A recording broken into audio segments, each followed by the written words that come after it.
आखिर गंगा पृथ्वी पर क्यों आई? जानिए इस रहस्यपूर्ण कथा को। आपने कभी सोचा है कि माँ गंगा सिर्फ एक नदी नहीं, बल्कि ब्रह्मांड की दिव्य चेतना है? आज हम जानेंगे गंगा के जन्म की वो अद्भुत कथा जिसे जानकर आपकी आत्मा भी पवित्र हो जाए। तो आइए माँ गंगा के बारे में विस्तार से जानते हैं। प्राचीन काल में जब पृथ्वी पापों से भाराक्रांत थी, तब एक महापुरुष भागीरथ ने तपकर स्वर्ग से गंगा को पृथ्वी पर लाने का संकल्प लिया। ये केवल जल की एक धारा नहीं थी, बल्कि स्वर्ग की पवित्रतम धारा, जो पितरों को मोक्ष दिलाने हेतु उतरी। गंगा का जन्म ब्रह्मलोक में हुआ था। वह ब्रह्मा जी के कमंडल से निकली और भगवान विष्णु के चरणों को धोकर दिव्यता से भर गईं। यही कारण है कि उन्हें विष्णुपदी कहा गया। लेकिन पृथ्वी पर उनका आना इतना सरल नहीं था। उनकी तेज धारा से पृथ्वी का विनाश निश्चित था। तब भगवान शिव ने उन्हें अपनी जटाओं में समेटा और धीरे धीरे पृथ्वी पर प्रवाहित किया। अब हम आप लोगों को इस कहानी को विस्तार से बताते हैं। इस पूरी कहानी को जानने के लिए वीडियो के अंत तक जरूर बने रहें। तो आइए चलते हैं इस कहानी की ओर। ऋषि विश्वामित्र ने कहा, वत्स राम, तुम्हारी ही अयोध्यापुरी में सगर नाम के एक राजा थे। वे पुत्रहीन थे। सगर की पटरानी का नाम केशिनी था, जो कि विदर्भ प्रांत के राजा की पुत्री थी। केशिनी रूपवती, धर्मात्मा और सत्यप्रायण थी। सगर की दूसरी रानी का नाम था सुमति, जो राजा अरिष्टनेमि की कन्या थी। महाराज सगर अपनी दोनों रानियों को लेकर हिमालय के भृगु प्रस्रवण नामक प्रांत में गए और पुत्र प्राप्ति के लिए तपस्या करने लगे। उनकी तपस्या से महर्षि भृगु प्रसन्न हुए और उन्हें वर दिया कि तुम्हें अनेक पुत्रों की प्राप्ति होगी।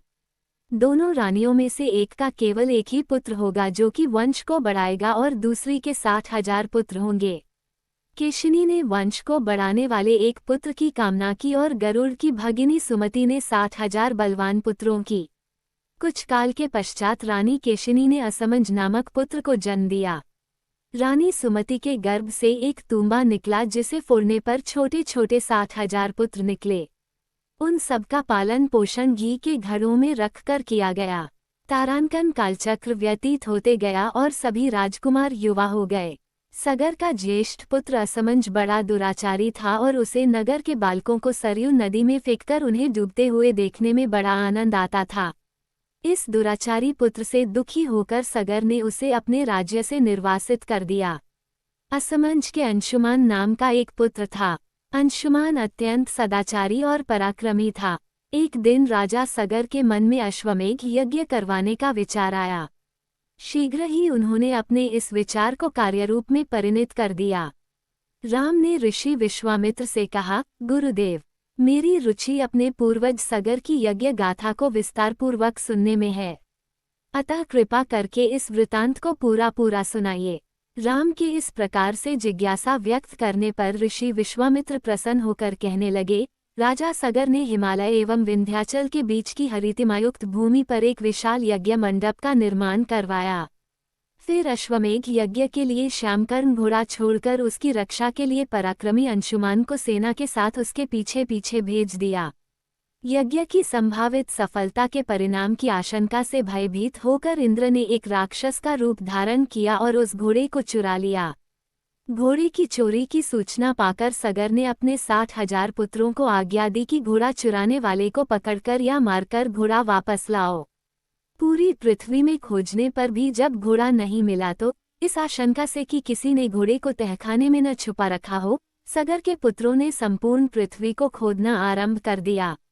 उनके इस कार्य से असंख्य भूमितल निवासी प्राणी मारे गए।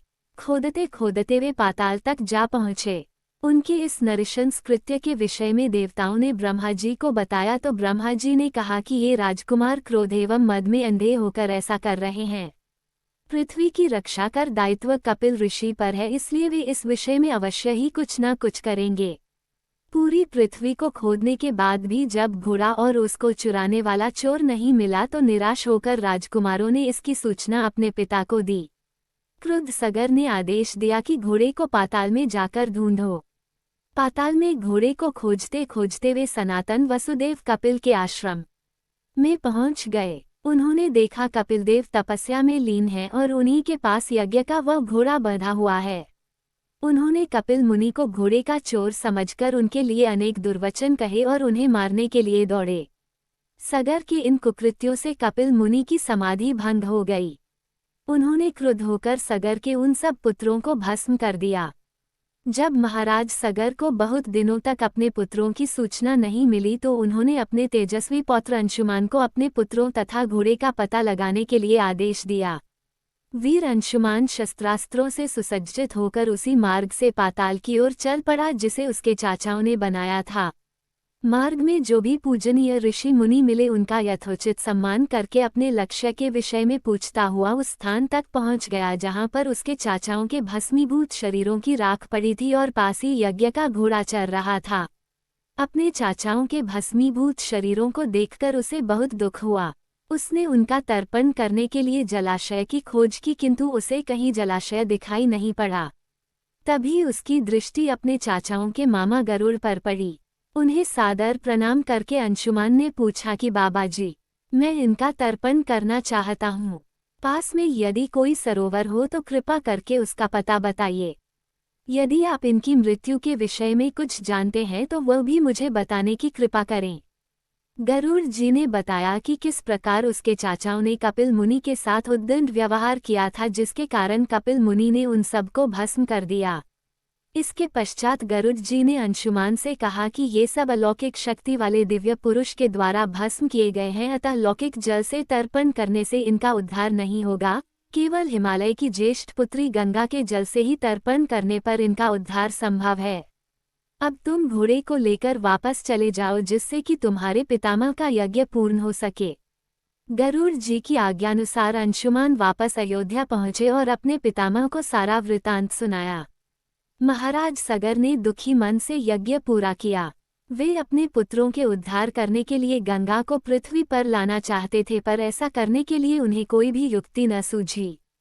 थोड़ा रुककर ऋषि विश्वामित्र ने कहा, महाराज सगर के देहांत के पश्चात अंशुमान बड़ी न्यायप्रियता के साथ शासन करने लगे।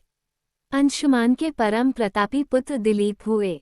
दिलीप के वयस्क हो जाने पर अंशुमान दिलीप को राज्य का भार सौंपकर हिमालय की कंदराओं में जाकर गंगा को प्रसन्न करने के लिए तपस्या करने लगे, किंतु उन्हें सफलता नहीं प्राप्त हो पाई और उनका स्वर्गवास हो गया।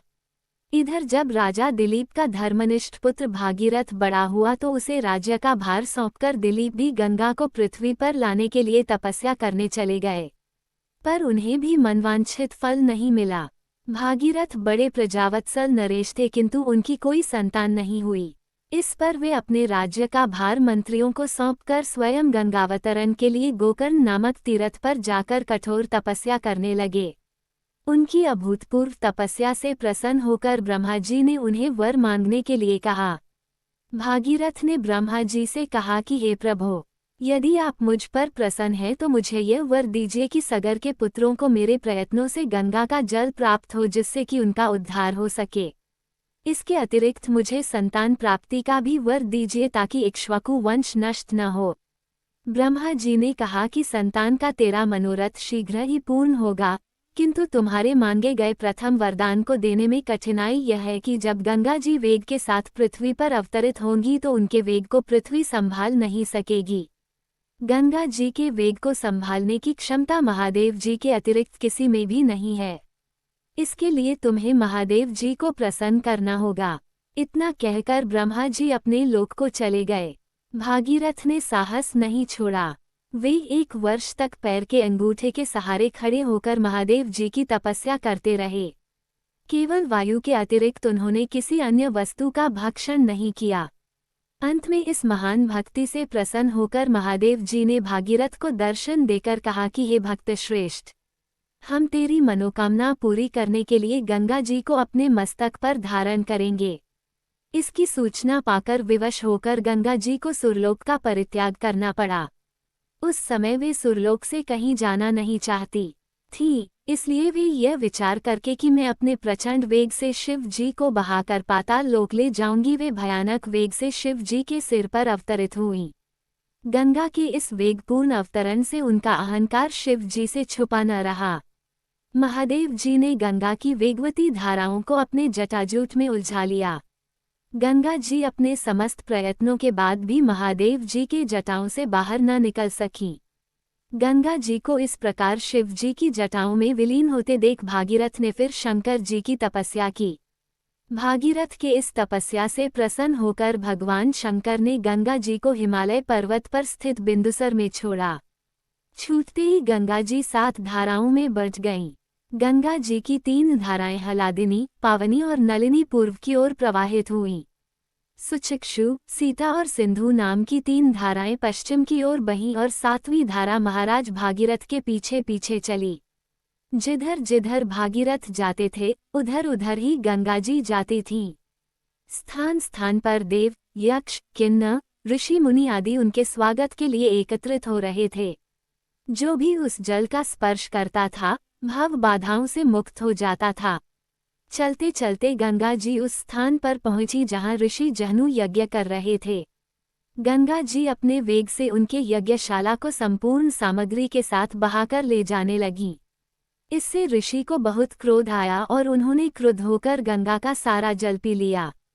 ये देखकर समस्त ऋषि मुनियों को बड़ा विस्मय हुआ और वे गंगा जी को मुक्त करने के लिए उनकी स्तुति करने लगे। उनकी स्तुति से प्रसन्न होकर जहनु ऋषि ने गंगा जी को अपने कानों से निकाल दिया और उन्हें अपनी पुत्री के रूप में स्वीकार कर लिया।